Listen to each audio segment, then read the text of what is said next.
asalaamaaleykum mbokku internet yi safoo Diassigui TV dalee nag jàmm ci seen émission 2 temps 3 mouvements tey nag sunu émission dañ koo jël rek daal di koy décentraliser maanaam dañoo jóge fa nga xamante ne fa lañ ko doon defee ndax dañoo bëgg a yaatal li nga xamante ne mooy sunu moomeel mooy seen moomeel doon loo xamante ne ñun ñoo ko bokk tey nag ñu ngi fii ci Cambérène di waxtaanee loo xamante ne dafa am solo lool te dañoo seetlu na léegi dafa nekk loo xamante ne dafa mujjee ëpp loxo muy le motif yi nga xamante ne tout tànk yi sax laay wax ndax nekkuñu ay mag yoo xamante ne mën nañu leen a wax ne ñii am na lu ñu leen di yóbbal waaye ay xale yoo xamante ne dañuy def ay lomotif rek di wane seeni awra di mel ne rek ñuy jaay si nga xamante ne ñoo di li gën a intime ci ñoom. daanaka balaa ñoo ñëw ci li nga xamante ne moo tax ñu toog fi di waxtaan dañuy daal di jaajëfal ñi nga xamante ne ñoo fi teew lépp bu ko defee ñu jox leen ñu ku nekk daal di nuyoo ñu daal di dellu si waxtaan ci li nga xamante ne moo fi ne ñu tàmbalee ko ci sëñ bi. waaw Yacine maa ngi lay gërëm di la sant. te tamit di jaajëfal ñi nga xamante ni ñoom ñooy seetaan télé bi nga xamante ne moom mooy Diassigui TV ma jiital ko si njiit bi sëñ Modou Ladiane si technicien yi nga xamante ne ñoom ñooy daam ak jibi sunu caméraman yi nii nga xam ne bon saa su ne bés bi ñu ngi fii nii ak équipe bi nga xamante ne mu ngi si Diassigui TV di def lépp li nga xamante ne ni mooy maanaam liggéey bi nga xamante ne ni moom mooy tax nit ñi di mën a suivre télé bi nga xamante ni moom moo fi teew tey nag sa thème bi dafa nekk thème bi nga xamante ne nii bon thème bu am solo thème bi nga xamante actualité la tey ñëpp ñu ngi ciy wax waaye tamit comme ni nga ko waxee rek bu si kanamee tuuti nañ indi li nga xamante ne moom mooy maanaam suñu xalaat di la jaajëfal bu baax. asalaamaaleykum maa ngi leen di nuyu di leen ziar di jaajëfal waa Diassigui TV ak seen équipe technique bi yëpp man Ibrahima laa tudd Ibou dañ ma gën a xamee fii ci Cambérène 2 maa ngi leen di ziar di leen dalal jërëjëf. salaamaaleykum mbokki téléspectateur yu Diassigui TV am mbégte bànneex jàkkaarloog yéen tey ci seen émission 2 temps 3 mouvements nuyu ñëpp ziar ñëpp waaye tamit di nuyu ñi nga xamante ni moom lañ bokkal plateau bi nes tuuti rek ñu daal di dugg ci thème bi daal di koy waxtaanee rek ci kanam lay doon. waaw bu ko defee dañuy daal di ñëw ci li nga xamante ne moo tax ñu toog fi waaye dafa mel ne tey émission bi dina uteeg nam daan amee ndax dañu am ñaari invité yu bees yoo xamante ne macha allah dañ ko daaj ci paquet li nga xamante ne moom la ñuy waxtaanee muy le motif démb xaw ma barki démb gis nañ boo xamante ne ute naak yi fi daan am muy loo xamante ne lu bees la demoon nañ ba benn instant jàpp ne xanaa jeexati na mu jékki-jékki rek mel ne daa am loo xamante ne mel ni virus la dalee jékki-jékki rek dugg xale jigéen yi ñu def ko daal di koy tasaare ci net bi lan ngeen xalaat ne moo war a indi loolu. Yacine bon luñ mën a wax ci loolu li koy indi mooy manque d'éducation de base lañ mën a wax ñi nga xamante ni seen ay parents peut-être dañoo def ci ñoom éducation bu ci war parce que yaakaar naa sa doom boo ko yaree fi nga ko war a yaree teg ko fi nga ko war a teg foofu lay toog donc peut-être léegi parents yi talatuñu seen ay doom pour yar leen donc réseaux sociaux yi ak mbedd yi ñoo leen daal di yar rek bu ko defee ñuy dugg ci yenn yoo xam ne mooy naka si biir waaw wax na dëgg. parents yi am nañ ci wàll mais aussi jeunes yi pour man ñoom ñoo ci ëpp responsabilité sax parce que tey jii yow àddina xamal nañ la loo xam ne kenn xamalu ko sa baay kenn xamalu ko sa yaay kon nag bu ñu bëggee jël charge yi yëpp teg ko parent bi bu yàggee dañ koy tooñ man pour man loolu la quoi soo demee ci dëkki tubaab bi xëy na daan nga gis paa bu ànd ak mère jabaram ñu sol 2 pièces dem plage pour man xale bi su ñëwee bu defee loolu kooku mën nañu ne dafa roy ay tànku waajuram mais ñun nag chez nous moom ça ne se passe pas comme ça fii franchement lii ma gis xale yi di def seen jëfu bopp la mais parents yi moom nañ leen ci épargne quoi xëy na technologie bi moo ñu yóbbee loolu waaw franchement boo xoolee internet yeeg yooyu application yi pour man yooyu la daal mais parce que yi ci bëri ñu koy def seen parents yi xamuñu ko sax ñi ci ëpp waaw ñi ci ëpp dama jàpp ne seen parents yi xamuñu ko nañ ci parents yi am nañ ci part de responsabilité mais ñoom ñoo ci ëpp part de responsabilité parents yi boobu ci ni ma xalaatee man. waaw balaa ñuy ñëw ci gir yi dafa am loo xamante ne yéen ñaar ñëpp da ngeen koy wax muy wàllu parents yi ki ne sànq yaa ngi doon wax ne xale yi ñoo ës seen ësu bopp gis nañ fi ñoo xamante ne seen parents dañ leen di yar mais am na ci ay parents yoo xamante ne tamit ki ne nañu waxante dëgg li fi nekk xam nañ ko da nga gis papa boo xamante ne H24 moo ngi ci bureau bi yaay ji xëy na liggéeyi na xale yi de ñi ci ëpp ñoom rek ñooy nekk ci kër gi wala ñoom ak jànk bi ñoo fiy nekk la ñuy liggéey suba ba ngoon papa xamul yaay xamul ñu nekk ci seen yëfi bopp xale nga jël ko jox ko téléphone defal ko connexion mu dugg ci site yi di def loo xamante ne la ka neex buy à la limite dañ naan papa ji la wala yaay ji la mais du doon xale bi yow bu fekkee xëy nga fajar dem sa jëkkër xëy fajar dem yéen ñëpp ngeen dem liggéey xale yi nekk ca la leen neex kon dootul doonati fatu xale parce que yar ga xale yi war a am yéen a ko defut ci ñoom yéen a inculqué wul ci affaire bi nga xamante ne moo nekk l'éducation des enfants vis-à-vis des parents man boog ci loolu laa jàpp. bon Yacine non dama lay interpeller foofu parce que tamit fii Sénégal la ñun nekkuñ ay tubaab ñun ay sénégalais lañ donc yow mi nga xamante ni yow jullit nga. sa parent am na noo xam ne mën na la koo yaree mais am na âge boo xamante ni moom ngay toll mën nga corriger sa bopp parce que des fois da ngay gis koo xam ne parent wam mooy loolu ku nekk xam na nu mu demee mais xale bi day juddu yaru màgg nekk beneen nit ñu ne kii yàlla moo ko yar mais pourtant nit di nga toll benn âge boo xam ne yow yaa jubbanti sa bopp ndànk-ndànk. man côté boobu naa lu mu si wax dëgg yàlla kii comment dirais yow li nga wax côté boobu noonu du ma si d'accord te tamit grand bi tamit lu mu wax côté boobu noonu dinaa si xaw a indiwaat benn leeral tuuti tamit parce que tamit ñun dafa am li nga xamante dañ ko am muy maanaam bon suñu xel yàlla moo ñu ko jox mais tam kin tey jii nii boo jëlul benn foot bi jox ko parents yi boo ko joxee xale yi man damay naan kon waajur yi ban njëriñ lañ am quoi waajur yi ban njëriñ la am tey jii nii non dafa naa tey waajur yi ban njëriñ lañ am la moo tax ma ne tey waajur yi ban njëriñ lañ am tey da ngay gis benn waajur boo xamante nii am na doomam yar ko ni mu ko war a yaree doom ji màgg am foo xamante ne toll na fa yaa ngi dégg kin am na foo xamante ni tey toll na fa mais dañ mais non dafa ndànk waajur yi luñ lekk non déglu ma ngir yi waajur yi luñ lekk déedéet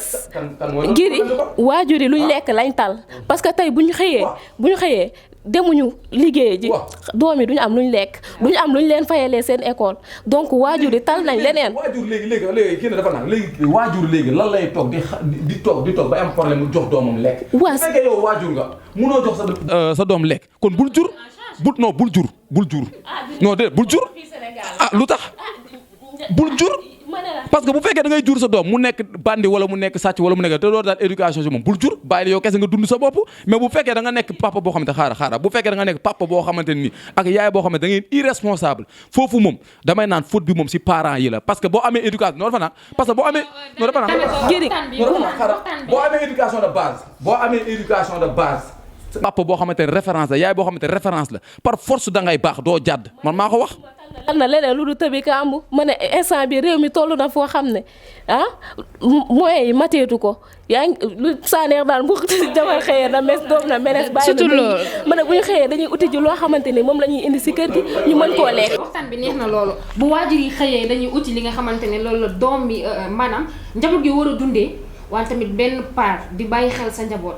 xam ne seen éducation dafa am lu am solo da ciy baax dañuy dem xooli page publicitaire après ñu daal di ñëwaat comme ça ñu gën a yaatal waxtaan bi. jaaxle jeex na ak sëñ Modou Ladiane borom jaasi gi yow mi nga xamante ni da nga bëgg a defaraat sa forme defar say hanche wala sax say wen mën nga adresse bi benn la fii si Guédiawaye wala yow mi nga xamante ni da nga ñàkk sa ndaw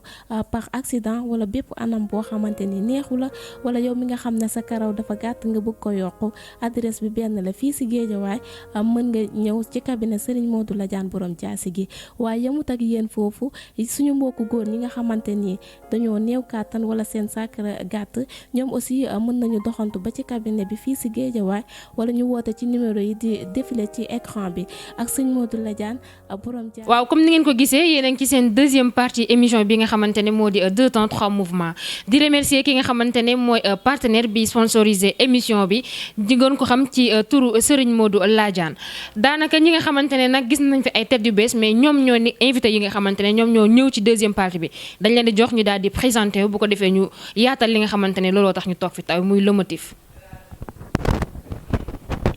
waaw asalaamaaleykum ñu ngi leen di nuyu comme ni mu ko waxee en fait dañoo ñëw juste pour débattre ci thème bi nga xam ne c'est très important et que dafa soxal àdduna dafa soxal Sénégal aussi pour ñu waxtaanee ko échange d'idées pour mu mën a nekk à des objectifs meilleurs donc loolu moo taxoon ñu ñëw franchement man nag maay Ousmane Ndour. Sénégal ziareti nañ leen béggee warmaal jox cër waaw comme ni ko Yacine waxee rek le motif rek ku dégg le motif nga xam ne am na lu fa xew am na lu fa bees ci xale yi nga xamante ne tey jii ñu ngi wane seen bopp mais ñu ngi leen di ziare waat ñëw xuus ci waxtaan ko doon waxtaanee yéen ñi nga xamante ne yéen ñun ñoo toog di yaatal mbir mi nga xamante ne moom la ñuy waxtaanee muy le motif le fait que ay xale yu ndaw du jóg di jël seen i téléphone di snap seen i bopp wala boog di caméra seen i bopp seen i ay cër di ko partager ci réseaux sociaux loolu lan ngeen xalaat ne ban impact la war a mën a am ci société bi. waaw doguma la sax mais comme ni ko waa ji waxee ci première partie bi ne moom parents yi lay condamné directement xam nga juum na foofu juum na njuumte lu rëy pour man yow xale bi lenn nga ci am jur toppatoo mu màgg nga jël yóbbu école dénkaane ak yu demee noonu tu vois mais parent bi bu fekkee ne yàlla dogalul yenn moyens yi nekk ci moom mënul nekk ak xale bi lu bari surtout que vie bu mel ni Dakar boobu soo xëyee 6 heures du matin ngay génn sa kër 22 heures nga fay dugg yaay ji aussi bu la yóbboo école amatul ci yow benn suivi mënul nekk waaw léegi yow foofu noonu boo demee am 15 16 ans parce que ñii nekk ci lomotif boobu ñi ci ëpp entre 17 ak 20 ans la ñuy am la plupart ñi ci am 14 15 ans bariwul te ñi ko ci am sax kenn mënutul am ci ñoom benn contrôle bi yow xale bi yow yaay conscient wala nga am looy rus rek pour man moo tax. loolu c'est pas une raison. loolu c'est pas une raison. en fait du sa doom amoo jotam wala déjà nit boo ko juree da nga war am jotam dans un premier temps man loolu laa d'accord non du maanaam warul nekk foofu en fait man pour man warul nekk foofu du point de vue que nga ni parents yi dañuy liggéey 6 heures ba 22 heures la ñuy gisee seen doom d'autant plus sa doom boo ko juree da nga war a veiller sur son éducation. non attends je te dis loolu waru la mën a téye yar sa doom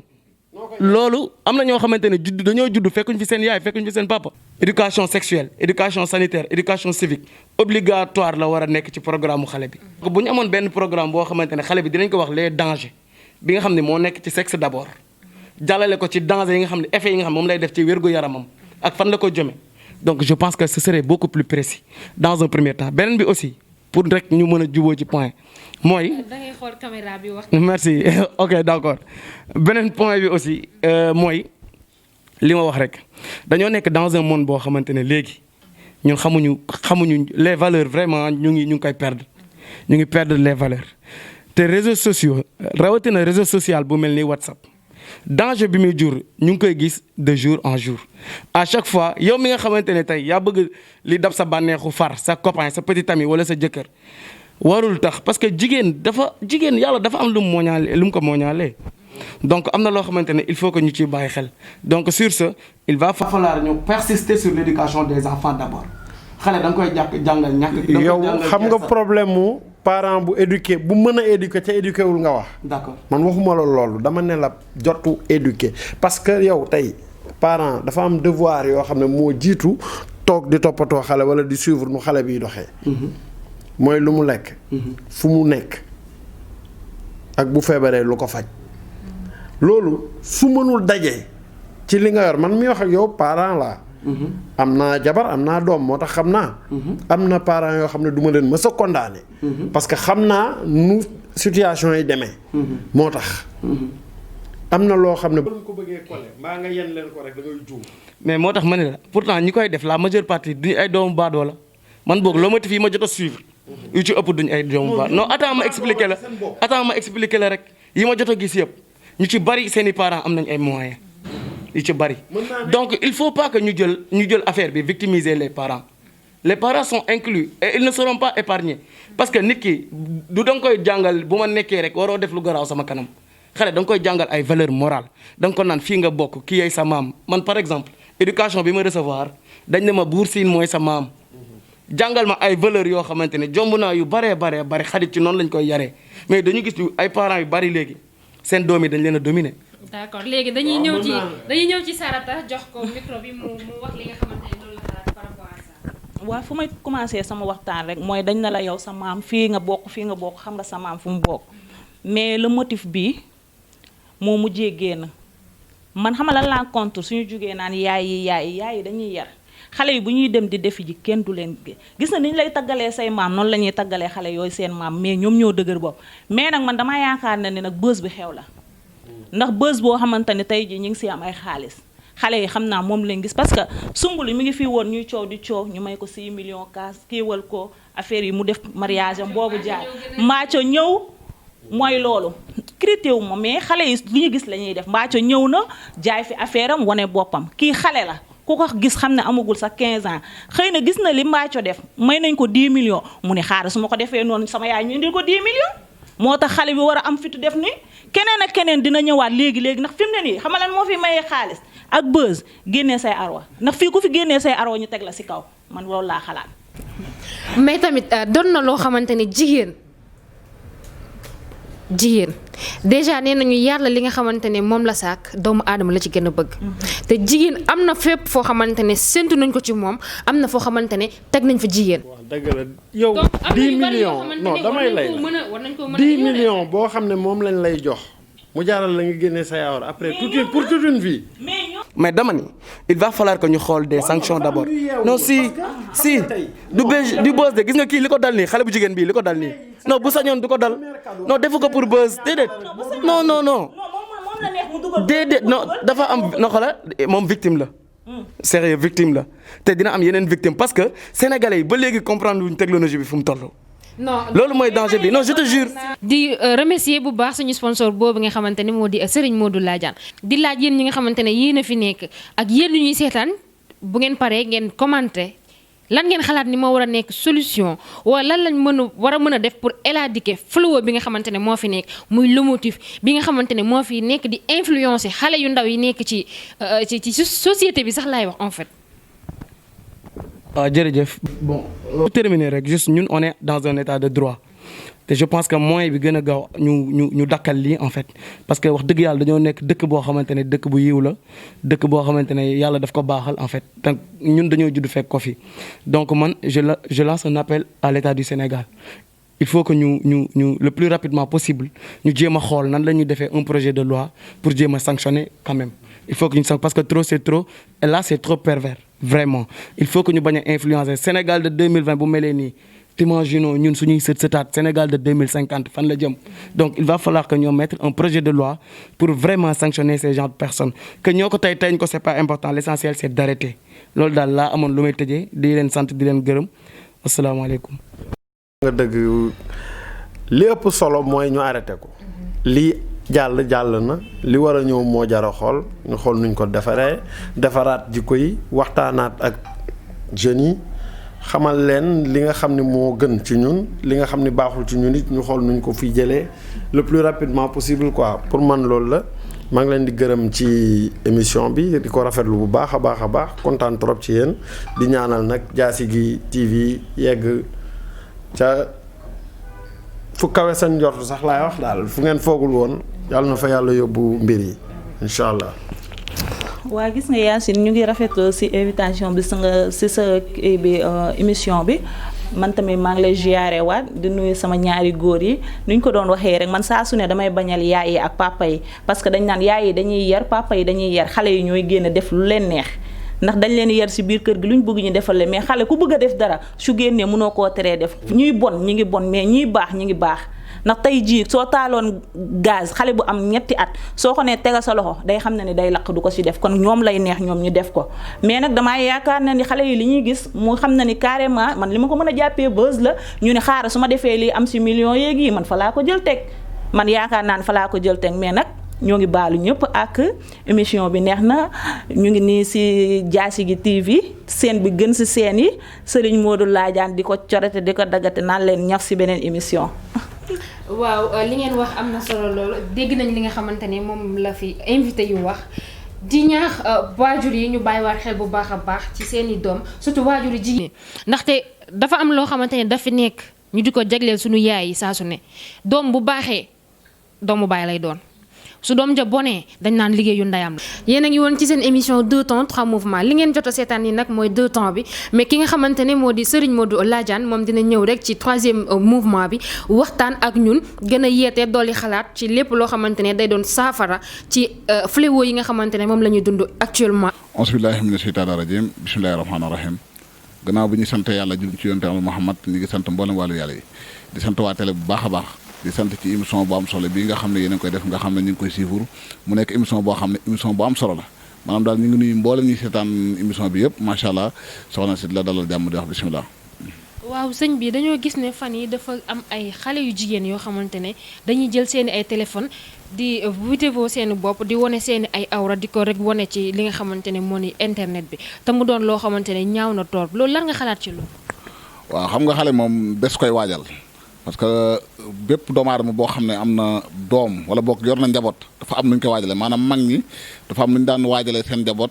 ci wàllu xam-xam wala ci wàllu yar ba nga xam ne maanaam njaboot googu suñ demee ba toll fañ war a toll yenn ñaawteef yi danañ gàcce woo sax def ko am na loo xam ne dañ koy liggéey ci alxuraan nga xam ne boo ko joxee xale bi du mooy yàlla du tux cigarette du naan sàngara te du njaalo yooyu yëpp waajtaay la woo xam ne mag ñi moom lañ daan waajalee seen njaboot gi te léegi loolu yëpp bàyyi nañ ko parce que yu ci bëree bëri rek léegi boo waxee ñu ne bidaa la wala gëmmatuñ ko loolu tax ba pare tamit maanaam nit ñi wàllu xaalis jiital neen ba nga xam ne ku ci xëy rek la nga war a nekk yaa nga ca ba fàtte sax njaboot gi duñ leen éduqué fañ leen war a teg duñ leen fa teg te alxuraan dafa ñu wax ne maanaam yàlla du soppi mukk aw nitam lu dul ñu soppeeku jëm ci moom maanaam nit moom du toog rek naan damay xaar ba yàlla soppi ma soppeeku jaam yàlla bi ci bopp moo war a jóg góorgóorlu ngir jéem a soppeeku bu ko defee yàlla doog cee dugal loxo mu soppeeku loolu moom bu ko defee maanaam am nañ ci xale yi mën nañ cee am responsable mais maanaam mag ñi tamit kilifa yi tamit fa ñu waroon a jaar ak ñoom jaaruñu fa loolu daal lañ ci mën a wax ci gàttal macha allah.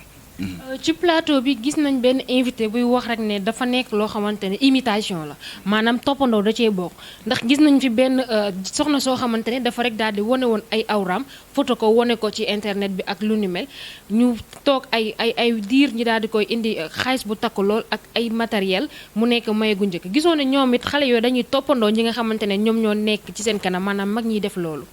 waaw xam nga lu bon moom du baax mukk lu bon moom bu fekkoon ay millions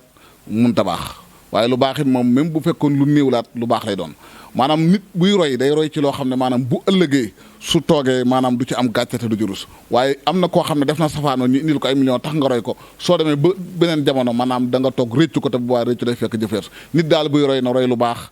parce que nit ku nekk li nga war a lekk wala li nga war a am ci sa dund yàlla bind na ko te bala ngaa faatu ci kat ne yàlla nga xam da nga ko jot kon nit ki jërul muy yàkkamti jërul muy maanaam ñu bëri ñu ngi dugg ci yenn jafe-jafe yi maanaam li leen koy teg mooy damay génn gis naa sama morom am na oto bi wala yor na téléphone bi wala yor na beneen loo xam ne man amuma ko ma bëgg koo am bu ko defee rek nga sàmm sa bopp nga joxe sa bopp te boo da bis dana ñëw nga toog rëcc ko ndax xale yu bëri dañuy sukk ci suñ kanam wax rëccu te la leen koy teg rek mooy seen bëgg-bëgg wala seen ñàkk yar bi ñu leen ñàkk yar wala ñàkk xam li des ci seen kanam ci àdduna te àdduna nekkul benn fan nekkul ñaari fan lu ci nit di def daal na ko seetaat na góorgóorlu ci boppam parce que ndaw moom mooy doon magu ëllëg te ndaw li yàlla def ci ndaw defu ko ci kenn lépp ndaw mën na nekk lu nekk ci àdduna bu ko defee ñu bàyyi ci xel bu baax a baax waaye xew-xew yi nga xam ne xew na daal ku ci téye sa njaboot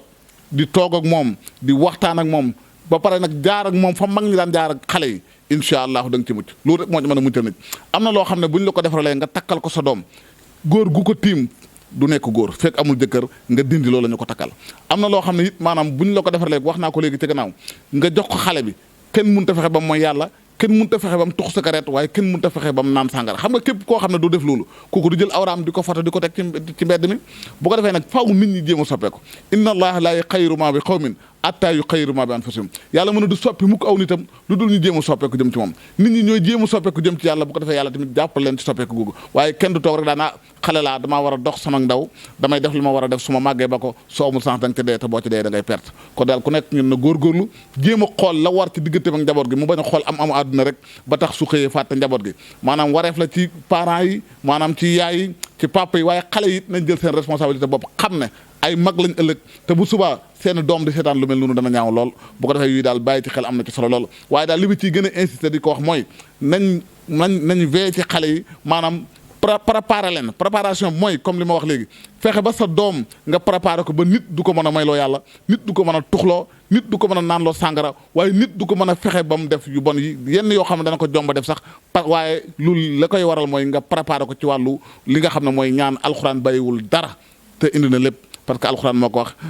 yàlla nee na téeréem bi bàyyiwul dara bu ko defee téeréem boobu nag lépp mi ngi ci biir mën nañ ci préparer gone yi ba nga xam ne lu ñaaw du am incha allah parce que bu njëkk bañ ko daan def daawuñ gis yu mel noonu léegi nag biñ ko doyee delee nag maanaam bi daal ko ci la problème yi am yu bon yi nga di ko gis yi nga xam ne léegi yenn saa yi nga gis loo xam ne sax buñ la waxee ne am na yow ci sa bopp da ngay rus yow ci sa jëmmi bopp ji bu ko defee yu daal ñu gën cee bàyyi xel bu baax a baax ñu ngi ñaax xale yëpp ñu gën a góorgóorlu te bàyyi xel ci seen bopp te xam ne àdduna yemul ci benn fan yemul ci ñaari fan ñu ngi kontaan lool ci seen émission bi it nag di wax ne am na solo lool ñu di ko rafetlu ndax émission la boo xam ne buy yeete la waaye émission la boo xam ne buy wanali xew ci àdduna bi la kon yal na ko yàlla yëkkati ba mu yëkkatiku fépp fu ngeen bëgg maaga yal na ci yàlla def lu sut seen jot ñu ngi leen di béggee bu baax a baax di siyaar waa Diassigui TV di leen ñaanal yàlla ak yëkkatiku ak ñaanal leen yàlla ak fépp fu ñu bëgg a yegg rek ñu yegg fa ñu ngi gërëm ñëpp di la siyaar bu baax a baax soxna Yacine ak sa techniciens yi nga ànd ak ñëpp di wax asalaamaaleykum wa rahmatullah waaw gannaaw ba fi nga xamante ne la ñu ñëw di waxtaan ak ki nga xamante ne moo di Serigne Modou Ladiane moom nag ku ko dégg sa xel dina dem ci borom Diassigui di un homme moral une personne dotée d'un savoir et d'une connaissance qui entoure le monde daanaka li mu wax kàddu yi am na solo lool te rafetlu nañ ko di ñaax waajur yi ñu gën a bàyyi xel ci ñi nga xamante ni ñoo di njaboot gi xale jigéen ñi tamit ñu bàyyi xel ci li ñuy def ndaxte jigéen dafa doon loo xamante ne yàlla da ko wormal te aw cër boo ko jëlee wone ko bu subaa di nga toog rus ndax YouTube lu ci dugg lu nekk day dem te say doom mun nañu xëy daal di gis li nga xamante ne moom nga posté woon sa démb bu ko defee dina doon lu ñaaw torop di leen jaajëfal bu baax di leen jox dig daje ba beneen incha allah.